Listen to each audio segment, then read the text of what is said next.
YouTube friends, how are you? I hope this video finds you in a joyful place.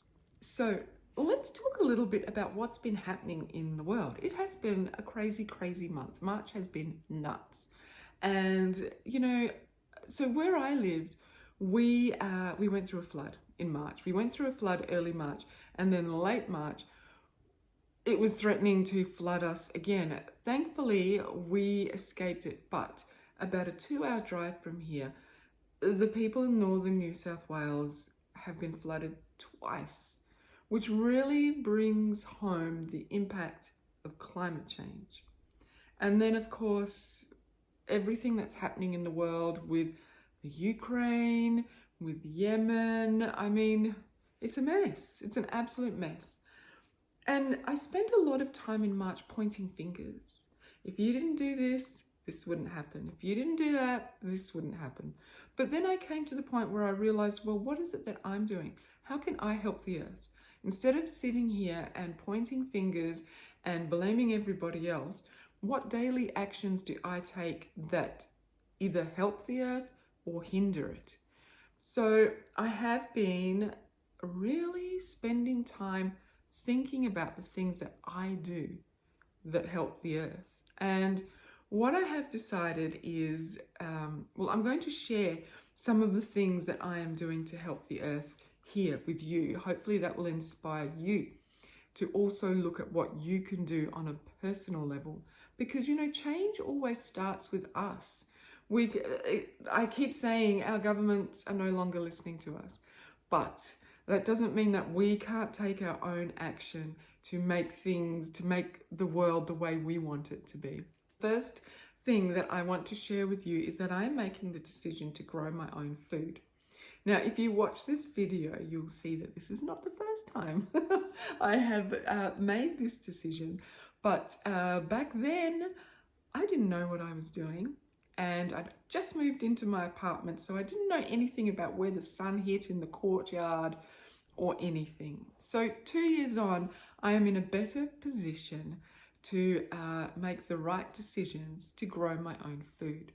Now, as I mentioned, I live in an apartment. I have a beautiful courtyard that is covered in white tiles, and that's it. But I am not letting that stop me. There are people in the world who grow all of their own food actually in their apartment. And that might be something that we will talk about in another video. But today I want to talk to you about why growing your own food will help the earth. Okay, so the first reason that growing your own food will help the earth is it will help your mental health. Seriously. We humans are not meant to live in concrete jungles. We are meant to know what it feels like to have our hands in the dirt, to walk on the earth. And I think that a lot of the problems that we are seeing in our earth right now is because we are disconnected from her. We are disconnected from the soil, from the earth. So growing your own garden will bring you back into connection with how the earth works. There is something so satisfying to your soul when you have your hands in dirt. So, growing your own food will help your mental health. And when you are feeling happier, brighter, calmer, more connected with your soul, then you can only go out into the world and bring more joy into it, as opposed to being at home miserable. So that's reason number one. Now, reason number two, and I've kind of already mentioned it, is that it reconnects you. Growing your own food reconnects you to nature. It reminds you that the earth is this beautiful symbiotic system that works in unison with everything. The more you take care of the earth, the more she takes care of you.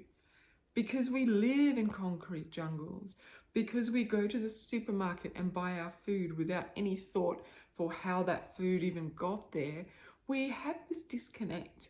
And it makes it easier to abuse the earth when you don't actually understand her, when you don't actually know how magnificent she is. And I guarantee you that if you plant a seed in the ground or seed in a garden bed, and you watch that seed grow from this teeny thing into this amazing plant, the whole stage of it, shooting, growing, flowers, and then flowers turning into fruit and vegetables, and you picking it and eating it and tasting how amazing it is when you've grown your own food, I guarantee you that you will begin to understand and respect Mother Earth so much more. And the third reason that you might want to consider growing your own veggies is because food scarcity is a real thing. Look, speaking personally, immediately after the floods, I noticed that there was a lot less available fresh fruit and vegetables in the shops. And what there was so incredibly expensive. I would hazard a guess to say that wherever you are living in the world right now, fruit and vegetables have gotten more expensive. In fact, everything has gotten more expensive. So over the coming months, I'm going to share with you more on how to grow your own food in whatever space you live in. I'll take you out into my garden and I'll show you the conditions and what we're growing and how we're growing it, and share a bit more on how you can help the earth through growing your own food. If that sounds interesting and you haven't yet subscribed, please consider doing so. This month, I will just be sharing about how I can help the earth. Namaste. Thank you for being here.